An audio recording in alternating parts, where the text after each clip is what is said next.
Olá, bem-vindos à nossa aula de número 4.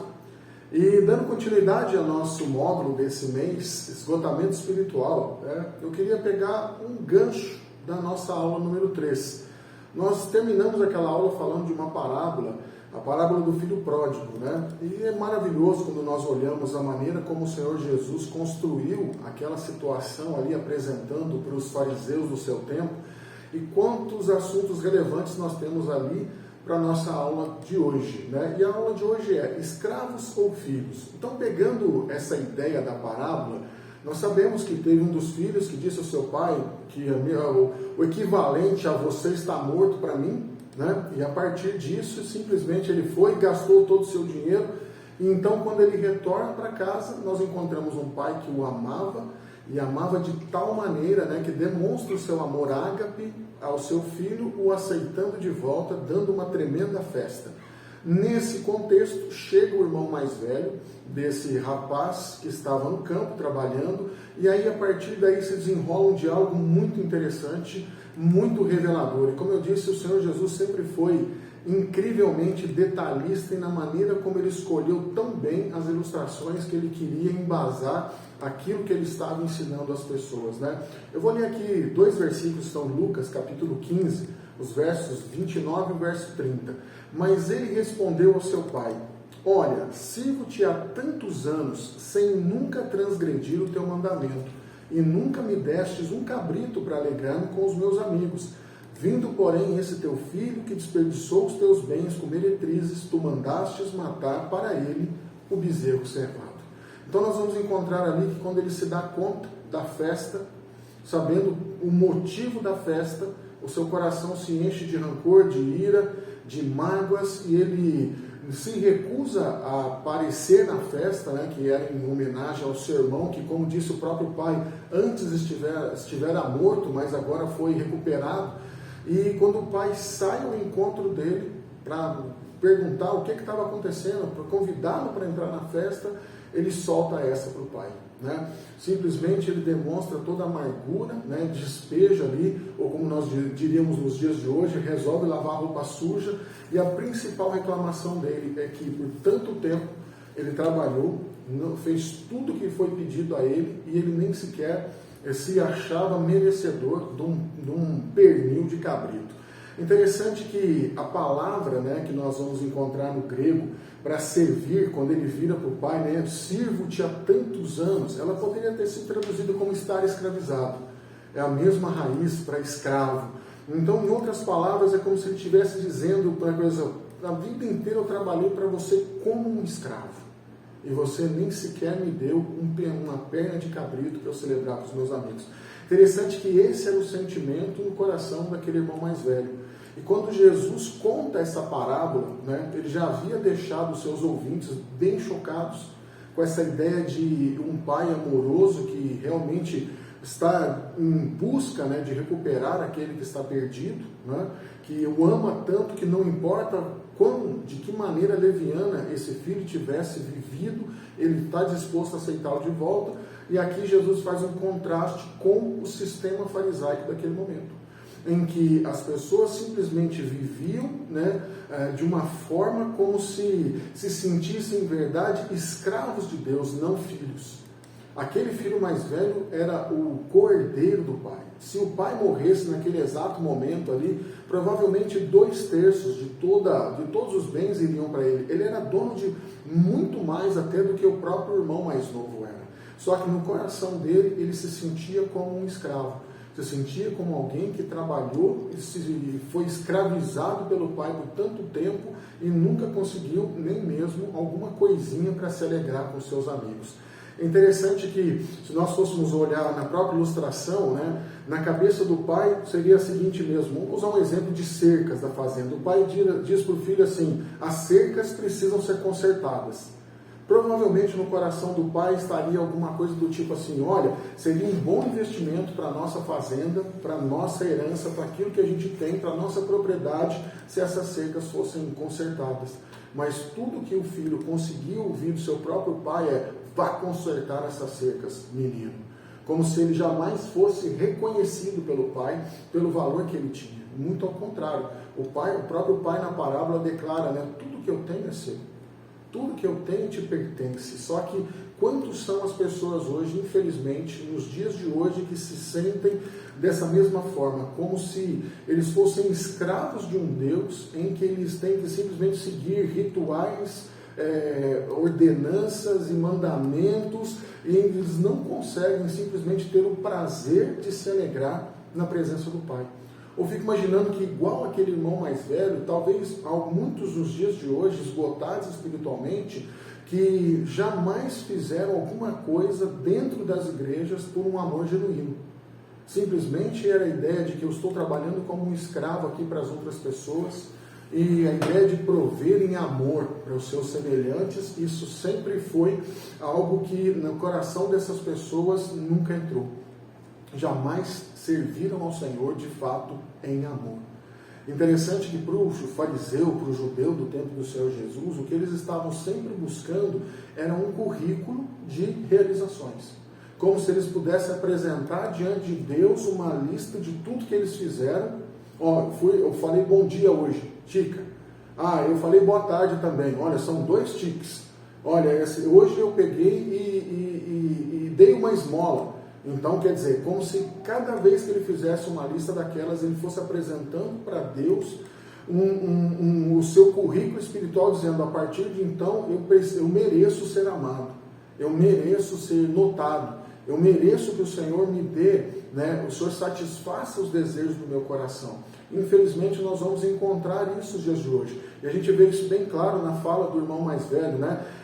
Quando ele diz assim, há tanto tenho trabalhado sem nunca transgredir um dos seus mandamentos sequer.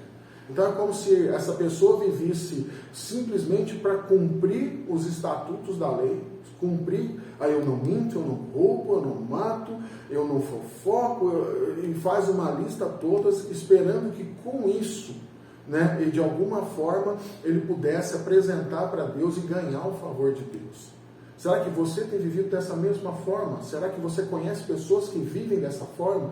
No seu estado de espírito ou na sua maneira, na sua conduta de vida, eles estão mais preocupados com os não faça, com os não cometa, do que em verdade em buscar um relacionamento genuíno com Deus. Isso sempre vai ocasionar, vai acarretar uma crise nesse amor ágape. Por que uma crise? Porque o amor ágape, que nós falamos na aula passada, é o amor de Deus que se entrega sem nenhum tipo de ressalva, que se entrega sem nenhum tipo de toma lá da cá. É um amor que simplesmente ama. Por conta disso, esse amor, ele é inclusivo, ele jamais vai excluir outra pessoa. Não importa o quão pecador você encontre alguém, você vai amá-lo, porque o amor de Deus assim o amou, assim nos amou. Só que para quem vive nesse sistema do irmão mais velho, esse sistema religioso, esse sistema legalista, ele só vai querer cercar-se de pessoas que agem e vivem como ele, que sejam perfeitos aos seus próprios olhos. Então, por isso que gera uma crise do amor ágape, porque quando Jesus manda que nós amarmos o nosso semelhante como a nós mesmos, significa que se eu não me odeio, se eu tenho em mim alguém que eu gosto, né? Eu gosto de viver comigo mesmo, seria essa a expressão, significa assim, se eu não tenho nada contra mim mesmo, eu também não posso ter nada contra o meu irmão, não posso ter nada contra ninguém, não posso muitas vezes ter algo contra o próprio Deus, porque Deus, no seu infinito amor, se revelou a nós na pessoa do Senhor Jesus Cristo. Então, esse amor que inclui, acaba se tornando uma impossibilidade para as pessoas que estão esgotadas espiritualmente, que se sentem queimadas. Por isso que, como eu falei lá na introdução do nosso módulo, do nosso curso, tantas pessoas que você conhece hoje, quando você vai conversar com essas pessoas, ele tem uma postura amarga a respeito da obra, do reino, das pessoas. Quando você apresenta algum projeto, alguma coisa, ele sempre vai encontrar um defeito. Ele sempre vai falar mal. Isso aí já tentamos na igreja, isso não está certo. Quer dizer, ele não consegue entender outra linguagem que não seja a linguagem de uma santidade tentada com as suas próprias forças. Eu sou bom o suficiente, eu me esforço, eu sigo os mandamentos, logo eu não quero estar perto de pessoas que me vão contaminar a minha vida. Então ele vai se trancar dentro desse sistema legalista dentro dele. Isso vai gerar no seu interior um problema de um círculo vicioso. Por quê? Porque eles, por mais que ele se esforce, nós sabemos, já falamos isso, é impossível para nós que eu possa consertar o meu próprio coração. Nós precisamos desse amor ágape que é de fora para dentro, que então nos renova, que nos dá uma nova vida. Então, à medida que eu tento realizar os meus feitos e eu falho neles, eu vou buscar outros feitos maiores, mais tentativas de consertar o erro anterior. Isso vai se tornar uma bola de neve. Como eu disse, um ciclo vicioso que vai esgotando muito rapidamente as minhas forças. Por quê? Porque a partir de agora, eu preciso fazer 2 horas de oração por dia. Hoje eu não consegui fazer 2 horas, eu só consegui orar 1h30. Então quer dizer que amanhã, em vez de orar 2 horas, eu preciso orar 2h30. Senão eu não vou cumprir a minha cota de 2 horas diárias que agradam a Deus. E aí, a partir no terceiro dia, ele não conseguiu orar as 2h30, na verdade ele só conseguiu orar 1h45, então agora ele já sente que ele está devendo 45 minutos que vão ser, vocês entenderam? Que simplesmente se torna uma bola de neve, porque ele falha nas suas realizações e busca novas realizações para tentar cumprir aquilo que ele estabeleceu como algo, uma lista que de fato agrada o coração de Deus. Isso vai gerar no coração dele só desgaste, só, infelizmente, morte. Em pouco tempo ele vai estar consumido por isso, porque ele descobre que ele não consegue agradar a Deus. E por outro lado, ele não consegue entender um amor que venha do próprio Deus, um amor do Pai que simplesmente ame. Né? Interessante que no começo da história da igreja cristã, houve um concílio em Jerusalém. Né? E esse concílio em Jerusalém foi para tratar de assuntos que estavam entrando em choque direto com aquilo. Por quê? Os judeus acreditavam que você deveria conhecer a Jesus Cristo e seguir todos os mandamentos, os rituais que a lei determinava. Era algo a mais. Isso estava trazendo mais peso, porque quando Paulo se lança ao campo missionário, ele começa simplesmente a pregar aos gentios uma liberdade completa em Cristo Jesus. Sem guardar dias, sem guardar os mandamentos, porque ele estava falando para culturas de pessoas que simplesmente não entendiam o que era a cultura judaica. E então há um certo conflito entre a igreja e o Concílio de Jerusalém. Ele é inaugurado ali para que houvesse uma discussão do que fazer a respeito dos cristãos gentios. Eu separei aqui um versículo que está em Gálatas 2:21, que faz parte até da defesa de Paulo a respeito disso, porque depois ele vai ter um encontro ali com alguns de Jerusalém que vieram justamente explicar as decisões que haviam sido tomadas e eles mesmos caem em erro. Porque Pedro vai visitar as igrejas da Galícia e ao estar ali com Paulo e as outras pessoas que não eram gentios, ele comia e se deleitava como se não fosse um gentil.